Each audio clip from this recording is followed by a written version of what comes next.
Ok, bonsoir tout le monde. Ce soir, je vais parler de la souveraineté du Québec et aussi du bilinguisme. Alors, commençons avec la souveraineté. Je veux dire que c'est sûr que je ne comprends pas tous les enjeux qui entourent la question de la souveraineté.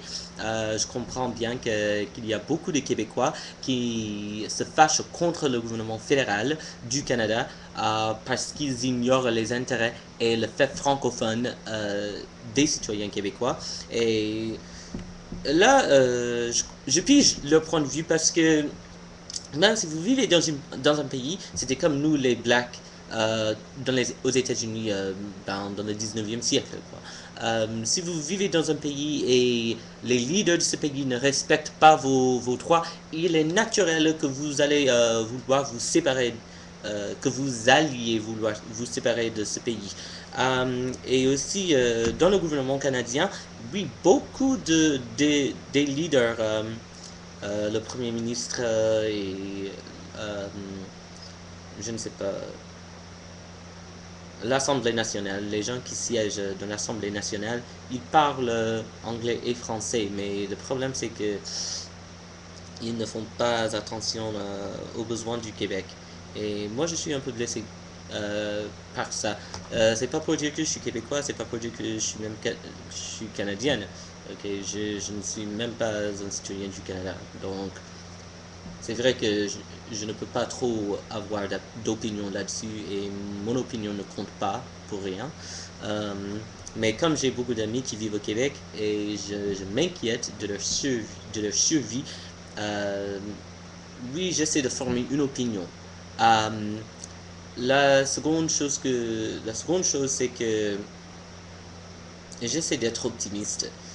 Je voudrais que les Canadiens anglophones respectent les Canadiens francophones. Euh, il y a encore aujourd'hui trop de francophobie. Euh, et récemment, avec les événements euh, qui ont, qui ont touché la province de l'Alberta, avec des Français qui manifestaient à Calgary et qui ont été très maltraités par les agents de la paix albertains. Euh, je ne sais pas. Je ne sais pas si le Québec doit être son propre pays maintenant. Parce que je ne vais pas mentir, j'ai fait mes études en économique et en français, mais en économique aussi. Et je ne suis pas sûr que le Québec ait les moyens maintenant pour survivre économiquement sans la Fédération canadienne.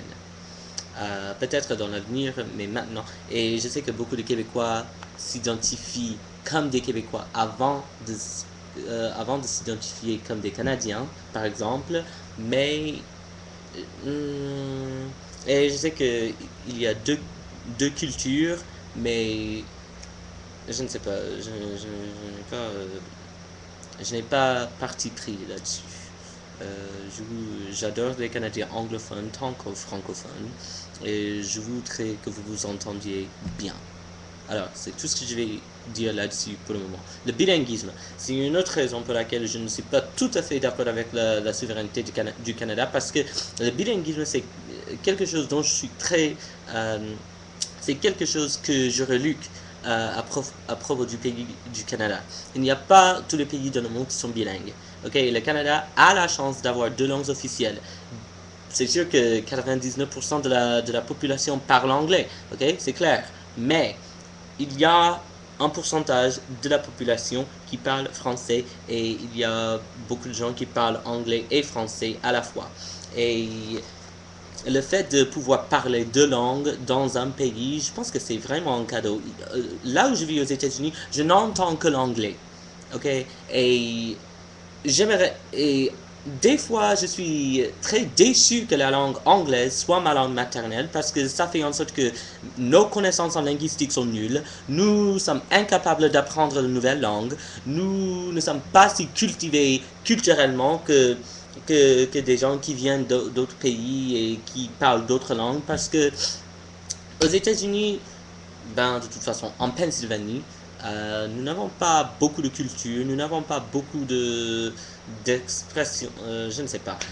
C'est très plate. Le bilinguisme, si vous êtes parent, et j'aimerais que tous les parents apprennent à leurs enfants une langue autre que la leur. Alors, c'est sûr que ça va être très difficile si vous voulez enseigner à votre enfant une langue que tu ne connais même pas. Alors, ben, peut-être si vous avez un époux ou une épouse qui parle une autre langue, ben, je pense qu'il est très important que votre époux ou votre épouse parle et apprenne cette langue à votre enfant, juste pour leur agrandir le champ de possibilités dans l'avenir. Euh, et aussi à mon âge, j'ai 23 ans, là je ne pourrais plus apprendre de nouvelles langues. Ok, c'est fini pour moi. Moi je parle anglais et ça va rester comme ça. Si je grandissais dans un pays francophone, peut-être j'aurais la chance de parler par exemple l'anglais et le français. Mais comme je n'ai vécu qu'aux États-Unis et comme j'ai grandi en parlant anglais, ben ça va rester comme ça pour le restant de ma vie. C'est sûr que j'aimerais visiter le Québec un jour et étudier là-bas et peut-être m'y installer, mais avant de me décider à oui ou non m'installer au Québec, je dois rechercher encore la culture et la société. C'est sûr que j'adore la culture québécoise et j'adore visiter la province. Euh, mais je ne sais pas, il y a des choses qui m'inquiètent là-dessus. Il y a, je ne sais pas, des choses quant au racisme. Ça, c'est autre chose. Je dois faire mes recherches et puis je ferai ma décision après. Et aussi, je sais que puisque le français est la langue officielle du Québec, il faut maîtriser la langue française avant d'y vivre.